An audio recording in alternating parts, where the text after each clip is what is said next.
كوكو tout le monde صحة رمضانكم إن شاء الله يا ربي نصوموا بالصحة والهنا toujours avec les recettes du mois de Ramadan. Aujourd'hui, je viens partager avec vous une nouvelle recette qu'elle est juste magnifique. خبز الباي ou bien خبز تونس. C'est une recette inratable, délicieuse et très facile à réaliser. Elle ne contient pas beaucoup d'ingrédients et elle ne prend pas beaucoup de temps. Alors, si vous voulez la réaliser avec moi, c'est parti!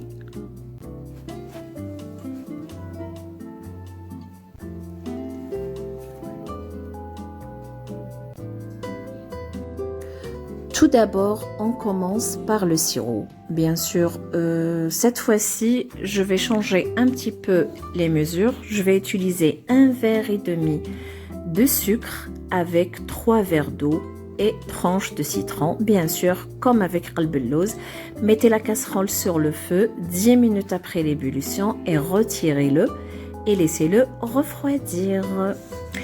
Pour le khubz al-bay, je prends ce verre. Moi, je travaille toujours avec celui-là. Vous pouvez utiliser le verre que vous souhaitez.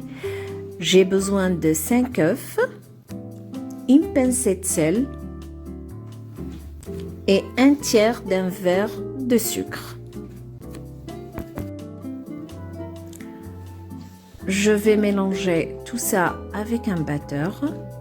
Et puis, je vais ajouter un verre d'huile, sauf il ne faut pas le mettre à la fois, vous le mettez peu à peu. Vous mélangez à nouveau et bien sûr, allumez le four à 180 degrés que le bas. Je vais ajouter aussi un tiers d'un verre de noix de coco, un verre des cacahuètes ou des amandes concassées,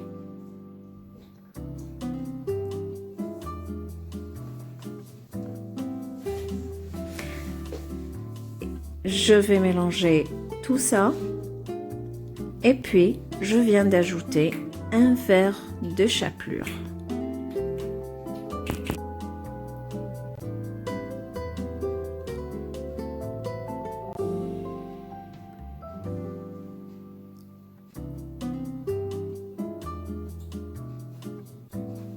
Et là, je vais ajouter un sachet et demi de levure chimique.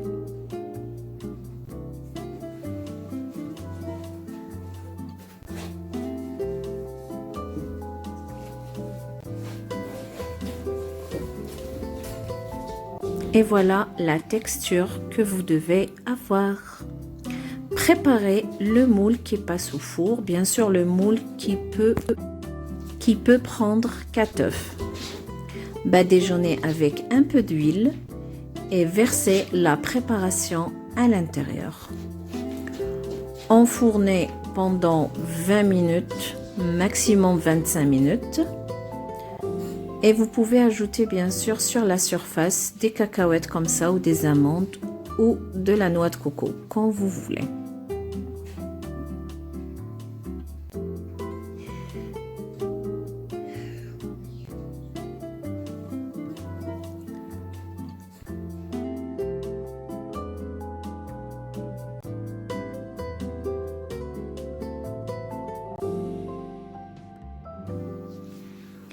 Et voilà le résultat après 25 minutes.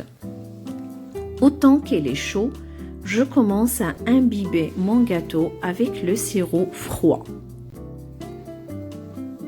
Toujours le conseil que je vous donne, ne mettez pas le sirop à la fois.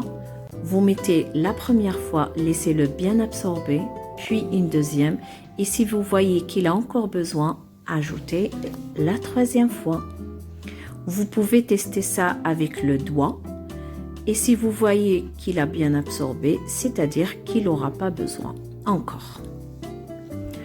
Pour avoir aussi la surface brillante, vous pouvez garder un petit peu de sirop à côté et vous ajoutez une cuillère de miel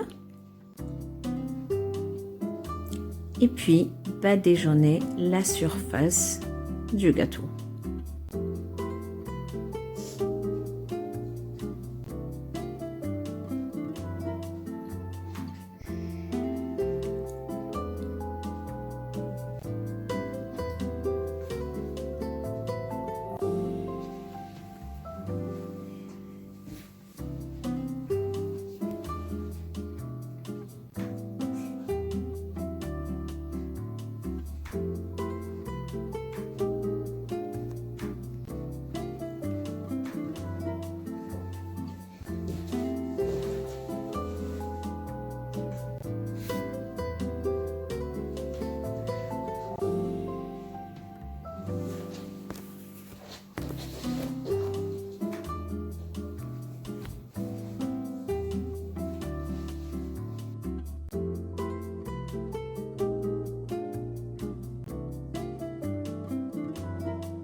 Coupez le gâteau, décorez-le comme vous le souhaitez. Moi, j'ai fait avec un petit peu de noix de coco. Vous pouvez faire aussi avec les fruits confits. J'espère bien que la recette vous a plu. Si c'est le cas, j'attends les likes, les commentaires et partagez bien sûr la recette entre vous. Et je vous dis à très bientôt avec une nouvelle recette. Sahaftourkom.